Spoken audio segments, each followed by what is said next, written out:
எல்லாருக்கும் வணக்கங்க. இது வேப்ப மரங்க.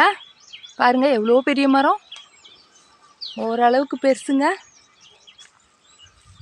இங்கே கல்லுக்கட்டில் நெருக்கமாக வேப்ப மரங்க நிறையா இருக்குதுங்க. எல்லாம் வேலி மாதிரி வேப்ப மரமாகவே இருக்குதுங்க. இப்போ வேப்பம்பூ சீசனுங்க. வேப்பம்பூ எல்லாத்துலேயும் இருக்குதுங்க. கொஞ்சம் நான் போன வாரமே பார்த்தேன், ஆனால் அதெல்லாம் கொஞ்சம் காய் ஆயிடுச்சுங்க. வந்து பறிக்காமல் விட்டுட்டேன்.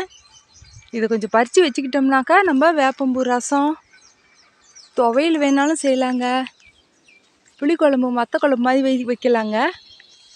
இதை பொடி செஞ்சும் சாப்பிட்லாங்க, சாதத்தில் பிசைஞ்சு. ஆனால் அதிகமாக நான் ரசமே வச்சுருவேங்க. இந்த பூவெல்லாம் கொட்டிடுச்சுங்க கொஞ்சம் நிறையா. மீதி கொஞ்சம் தாங்க இருக்குது. எல்லாம் மேலே உயரமாக இருக்குது. கீழே கொட்டினாலும் அவ்வளோவா நம்ம எடுக்க முடியாது. அதனால் இந்த கொஞ்சம் பூவாவது கிடைக்கிறத பறிக்கலான்னு வந்தாங்க. வேறு மரத்தெல்லாம் இன்னும் பூ வரல. இந்த மரத்தில் மட்டும்தான் வந்திருக்குது. இன்னொரு நாளைக்கு தான் எல்லா மரத்துலையும் தேடி பார்த்து பறிக்கணுங்க. பாருங்க கொஞ்சம் பூ இருக்குது. ஆடாடா, தொட்ட உடனே எல்லாம் கொட்டுது வேற. இது ஒரு துணி கீழே விரித்து போட்டு நம்ம உதறினோம்னா அதில் விழுந்துருங்க, நம்ம எடுத்துக்கலாம். ராத்திரியில் கூட நம்ம துணி விரித்து போட்டு காலையில் கூட உதிர்ந்ததை எடுத்துக்கலாங்க. இது உடம்புக்கு ரொம்ப நல்லதுன்னு சொல்லுவாங்க.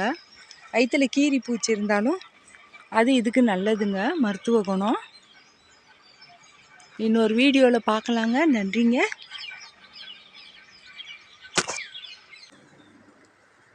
இது நம்ம வீட்டு ரோஜா செடிங்க. இது பன்னீர் ரோஸுங்க. கலர் ரொம்பவே அழகாகவே இருக்குங்க. இந்த ரோஜா செடி வச்சு கொஞ்சம் மாதம் ஆகுதுங்க. இதை கவனிக்காமல் விட்டதுனால நல்லா நெடுன்னு வளர்ந்துருச்சுங்க.